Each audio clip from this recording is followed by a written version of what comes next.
हम जितना कुछ सुनते हैं ना, वो सुनने का फ़ायदा तभी होता है कि हमें वक्त पर वो याद आए। अगर वो याद आता है तो हमारा सुना हुआ सफल है, अगर वो याद नहीं आता है तो सुना हुआ बेकार।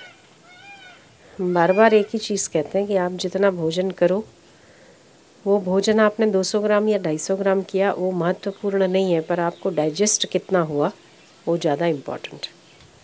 आप कितना उसे डाइजेस्ट कर सकते हो, कितना आप उसे हृदय में धारण कर सकते हो। बाकी तो सुनने के लिए तो बहुत कुछ पड़ा है, लेने के लिए बहुत कुछ पड़ा है, केवल उतारने के लिए वो चीज़ आपकी अपनी हो जाती है जिसे आप डाइजेस्ट कर लेते हैं। जैसे भोजन करते हो ना, तो भोजन जितने का रक्त बन गया उससे रस बन गया, वो आपका अपना है, उससे शरीर बनना पक्का है।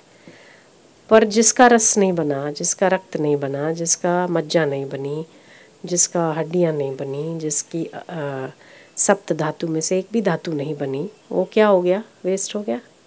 वो शरीर से बाहर निकलने के ही काबिल होता है, ठीक है ना। वो आपके किसी काम का नहीं होता, इसीलिए बाहर निकलता है।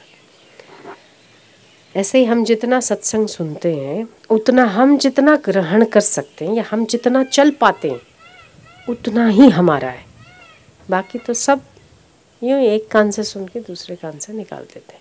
इसीलिए जो कुछ भी सुनो उससे सुनने पे चलने का कोशिश करो, जो कुछ भी सुनो उसे अमल करने का प्रयत्न करो, वरना तो सुना हुआ ना सुना हुआ के बराबर है। अच्छा है कि आप इस वक्त कहीं और बैठे होते, अगर यहाँ सत्संग में ना आते तो कुछ संगति करते होते, यहाँ ना आते गाने सुनते होते, या यहाँ ना आते तो बातें करते होते, यहाँ ना आते तो झूठ या निंदा करते होते। अच्छा है यहाँ आए तो सत्संग का लाभ मिलता है, पर उसका पूरा लाभ तभी मिलता है जब हम उसे अनुपालन और अनुकरण कर सकते हैं, अनुसरण कर सकते हैं उसका। तो दिन में 100 बार तो 100 बार आपको याद, आज एक दिन पकड़ लो, जैसे कल का दिन है, आज सोमवार है, आज रविवार है, कल सोमवार है। सुबह उठो और सुबह से सोच लो कि आज मैं दिन में एक बार नहीं कई बार सोचूंगा कि मैं आत्मा हूँ, सब गुजर रहा है। पूरा जहाँ जहाँ देखूंगा ना, जितनी बार भूल जाऊँ उतनी बार फिर से याद करूँगा कि जो मैं देख रहा हूँ वो परमात्मा है, जो मैं सुन रहा हूँ वो परमात्मा है, जो मैं चल रहा हूँ वो परमात्मा है। ऐसे ही तो एक दिन के अभ्यास से 2 दिन का अभ्यास होगा, 2 दिन के अभ्यास से 7 दिन का होगा, 7 दिन से 15 दिन का, महीने का, तभी तो होगा ना, है ना। बूंद बूंद से सरोवर भरता है। तो कोशिश करो, इसका भी अभ्यास होना चाहिए। बच्चा पहले दिन नर्सरी में जाके 10वें दिन 10वीं पास नहीं करता है, वक्त लगता है उसको, अभ्यास। तो हमें अभ्यास चाहिए। क्यों हमें बार बार मुझे ट्रेन में इस बार सूरत से आए अहमदाबाद, तो मुंबई से कोई परिवार चढ़ा था। हम कुछ सवाल प्रश्न करना चाहते हैं आपसे। मैंने कहा बताइए। तो जैनी थे वो, परिवार पूरा जैनी था। तो उन्होंने कहा कि हमने सुना है हमारे जैनिज़्म में, और हमने अपने गुरुजनों के मुख से भी सुना है, अपने हमारे गुरुजी भी कहा करते थे जब थे कि आनंद में रहा करो, मौज में रहा करो, प्रसन्न रहा करो। हम सुनते तो है पर हम रह क्यों नहीं पाते? बहुत ही अच्छा सवाल, और लगभग सभी के हृदय में और सभी के लिए हितकर सवाल था। और लगभग सभी की ये एक ही अवस्था है कि हम सुनते तो हैं कि आनंद में, आपने भी सुना होगा कि आप आनंद स्वरूप हो, पर हम रह नहीं पाते। वो रह क्यों नहीं पाते?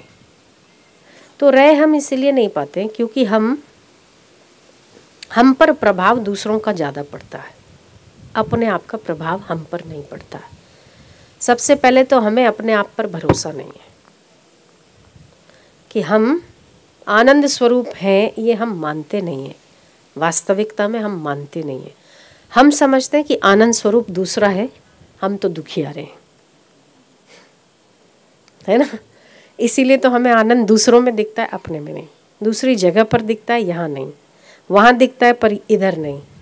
दूसरी जगह पर जब तक हमारा आनंद उधार के स्वरूप में रहेगा ना, तब तक हमें आनंद दूसरों से मिलने की अपेक्षा बनी रहेगी। तो वो जो औरत थी वो हंस पड़ी। उनका मुंबई में बहुत बड़ा ज्वेलरी का शोरूम है, डायमंड की। मुझे बहुत खुशी तो ये हुई कि अच्छी बात है कि ऐसे ऐसे युग में भी सत्संग सुनने वाले लोग हैं और उस पर चलने की इच्छा रखने वाले लोग हैं।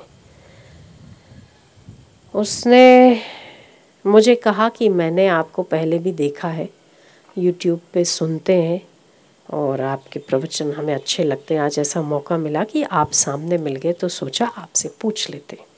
अच्छी बात है, पूछा कि हम आनंद स्वरूप है, ये कहते तो हम हैं, आप कहते हो, हमारे गुरुजी भी कहते थे, पर वो आनंद हमें रहता नहीं है। मैंने कहा क्योंकि हमारा अभ्यास नहीं है। जिस चीज़ का अभ्यास नहीं होता वो चीज़ टिकेगी कैसे। हमने ए फॉर एप्पल का अभ्यास कितनी बार किया होगा, तब हमें जाके याद आया होगा कि A for apple, B for bat, C for cat.